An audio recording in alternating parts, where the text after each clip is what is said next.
invite you and JB to make a few comments. Yes. JB's coming. Yes. So you let us know when you're ready.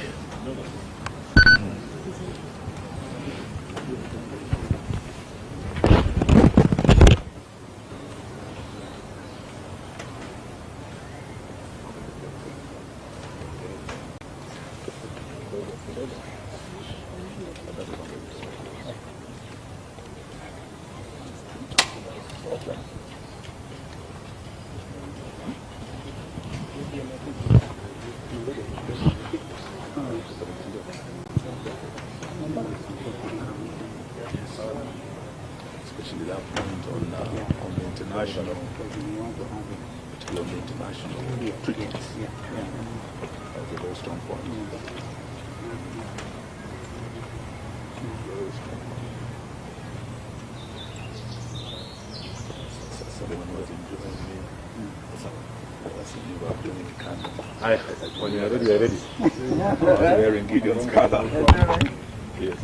Oh, we can start? Yeah. Okay. Yes, I think he'll join us. So thank you very much, ladies and gentlemen of the press. We have a press statement here by the United Opposition on the escalating human rights violations and political intolerance in Kenya and the region. We, the United Opposition, stand before the people of Kenya and the international community, gravely alarmed by the heightened descent of our beloved nation into a state of repression, lawlessness, and political persecution. Despite our persistent calls to end arbitrary arrests, abductions, gross violation of human rights, and extrajudicial killings, the Ruto administration seems to be on a race to the bottom, that is to anarchy. In recent days, the country has been plunged into a disturbing pattern of political repression and targeted violence. Most shocking was the brazen abduction of the Honorable Member of Parliament for Juja constituency, the Honorable George Koimburi, whom we have visited this morning, and who was forcefully taken by unidentified assailants on a Sunday. He had gone to church, only to be later found tortured and dumped in a coffee plantation somewhere in Kiambu, literally fighting for his life. The horrifying incident is not isolated. It's part of a chilling trend where elected leaders and citizens, particularly Gen Zs, aligned with the opposition, are being systematically targeted to silence any dissent against this regime. In Kakamega, what was meant to be a peaceful homecoming for our colleague Honorable Cleophas Malala and the supporters of the DCP party was quickly turned into a war zone as police deployed excessive force, including live ammunition, to disperse opposition supporters. A few days before, the same cruel pattern faced innocent, peaceful citizens in Bungoma protesting against the grabbing of the Nzoia Sugar Company. This use of disproportionate force on unarmed civilians is not only unlawful, but represents a dangerous erosion of the right to assemble as enshrined in Article 37 of the Constitution of Kenya. Moreover, we have repeatedly raised the alarm over the state-enabled culture of impunity, where political hooligans are mobilized to disrupt opposition events violently. These criminal gangs operate openly, often shielded or even escorted by state security forces. From Busia to Kisumu, Nairobi to Nyeri, opposition meetings have been ambushed, tents destroyed, sound systems and cars vandalized, and citizens assaulted. While the police stand by, or worse, collaborate in this chaos, this is no doubt a state-sponsored political terrorism.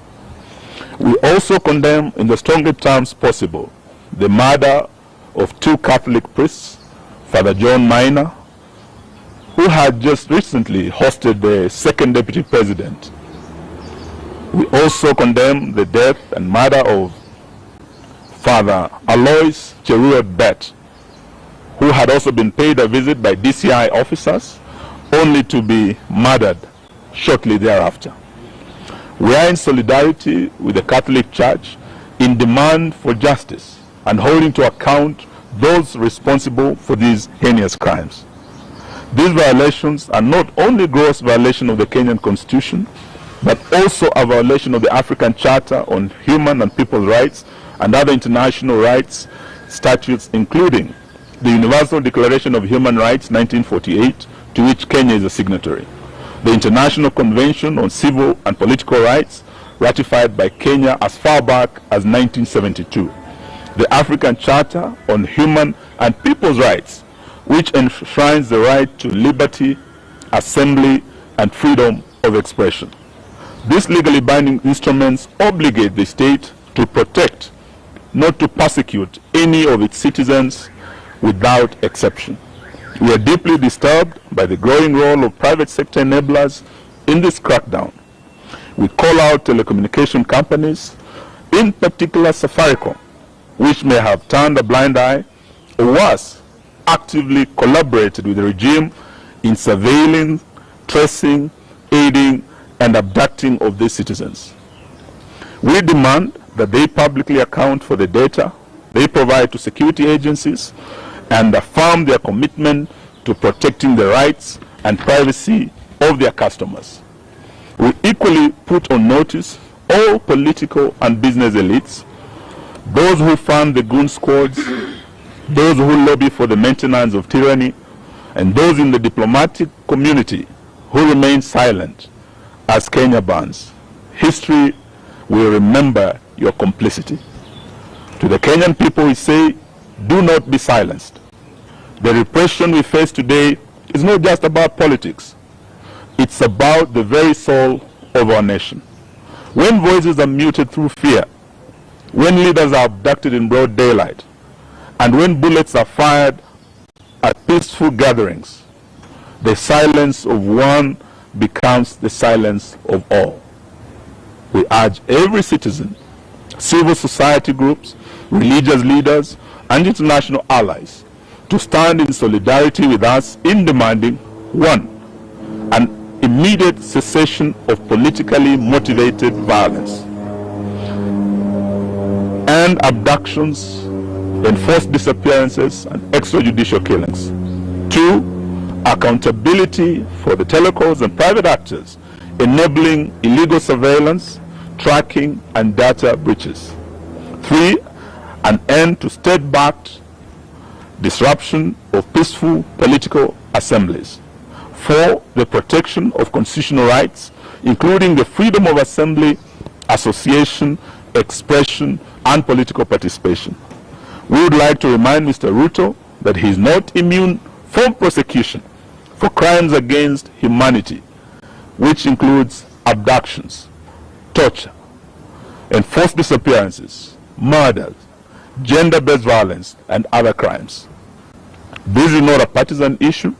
It's a matter of a national concern and international concern as well. In fact, we want to declare it a national emergency. We will not relent until justice and the rule of law is restored and every Kenyan can live and speak without fear in this country. That's the end of our statement. Thank you very much. Any questions? I think it's very clear. It's a very clear statement. In fact, if we just carry it as it is, none of us here, because it's what we have discussed this morning, and those of us who have mothers just been here, Rigi G sent his apology. In fact, he was also here last night, and all the other friends are in solidarity with this statement. So I really think we shouldn't add anything unless it's something, a question. Oh, great. Tumemwona, sauti imeanza kurudi pole pole. And his wife is beside him, and we thank Karen Hospital for taking excellent care of him. You know, when you hear stories like Mheshimiwa abducted himself, you really want to pray for those people because they are evil. you see the tattered clothes and things, is lucky to be alive. And so we have one instrument, Constitution of Kenya 2010. And all public officers, from William Ruto to the police constables, must know that be held accountable under the Constitution.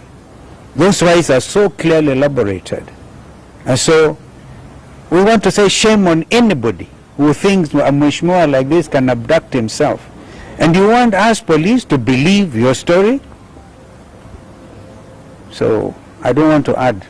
What do you speak to the National Police Service saying they are unaware of the abduction and they are investigating the video circulating online? And to add on that, They are investigating themselves.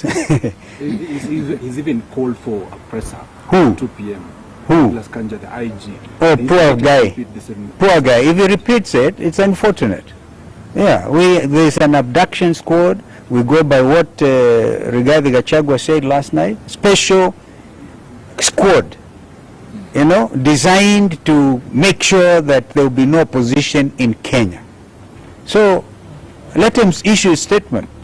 But who will believe a policeman like Kanja today, where his own people say, oh, Mheshimiwa abducted himself. And the man was almost dead. Okay, so, well, this is where it is. And we are not, by the way, Kenyans are very clear. Nothing will stop them from sending these people home. Are they not even on record saying, afadhali wajitetee because they know they'll go to prison? Well, the former Attorney General is here with us, immediate former. It's really, JB is with us. And these things, we're investigating, we tooth comb with ICJ. Remember, you're dealing with very senior, some of us, very senior members of the profession and members of the International Law Society of Kenya, East African Law Society. And we repeat that when we went for integration of the region, we really were for the rights of establishment. So Mother Karua can practice in Uganda. I can open an office in Dar es Salaam, in Kigali, in Bujumbura. This is the spirit of cooperation. And therefore we are all subject to the same values and standards. So we are going to make sure that this region is called to order when it comes to human rights, which are universal under those statutes that have been elaborated. How do you speak to comments made by the Tanzanian MPs yesterday about... We don't want to comment about Tanzanian MPs. I think let's stick to the Kenyan situation about abductions. Yeah. Our own president, just a few days ago, told the Finnish president there will be no more abductions. Yeah. We have come here because of the latest abductee, an honorable member of parliament. And we have here the former Attorney General whose own son was abducted. Probably should say a word about abductions that he has called for an end to. JB, please. Thank you, my colleagues. I've always called for an end to abductions, and we thought when President Ruto, in answer to a question from a foreign journalist saying that they have all come to an end, and all those that have been abducted and safely been returned to their homes and reunited with their families. Only, unfortunately, to see this latest one of Honorable Koimburi. And just to answer a simple question, on Friday last week, the police who are looking for Honorable Koimburi did not get him. He managed to escape. The police continued to look for him. They arrested his driver. His vehicle is still at the Bodaiga police station. That was Friday. And then on Sunday, is it rocket science to know the people that were hunting for Koimburi on Friday are the same ones who are looking for him on Sunday? It's a simple thing. So, IG Kaja, please, you can tell that story to the birds, not to Kenyans. It doesn't make sense. Abductions and all forms of extrajudicial processes must come to an end in this country. Thank you. Thank you, Former Speaker of the National Assembly, what is the silence? We are not getting anything from Parliament, the current Speaker. Current Parliament. I'm told they are resuming their sitting today. That is the National Assembly. So let me not say beyond that, but Kenyans are watching very carefully what Parliament is doing. And just to ask you a question, when the Attorney General has spoken, are you still keen on listening to Kanja? It's a waste of time. You think the Speaker is Yeah, I just wanted, yeah. current member of parliament abducted being project like this.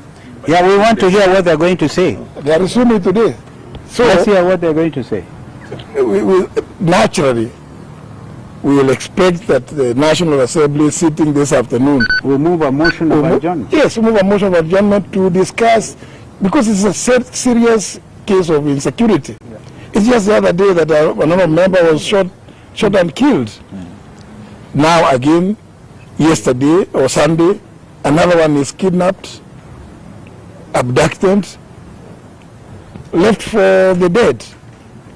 Surely, we expect no less than the House adjourning to discuss the matter of rising insecurity. Some of them, by the way, are here. The Honorable Mule, and who else is there? And Mawade is here. Understanding order number 20, move a motion of adjournment to discuss an urgent matter of national importance. So we expect that. And I think all members now, we give you instructions to do so. And let us see how many others, remainder of what was state captured, hear what they're going to say. They're going to defend this gangsterism by the state. Asanteni. Thank you.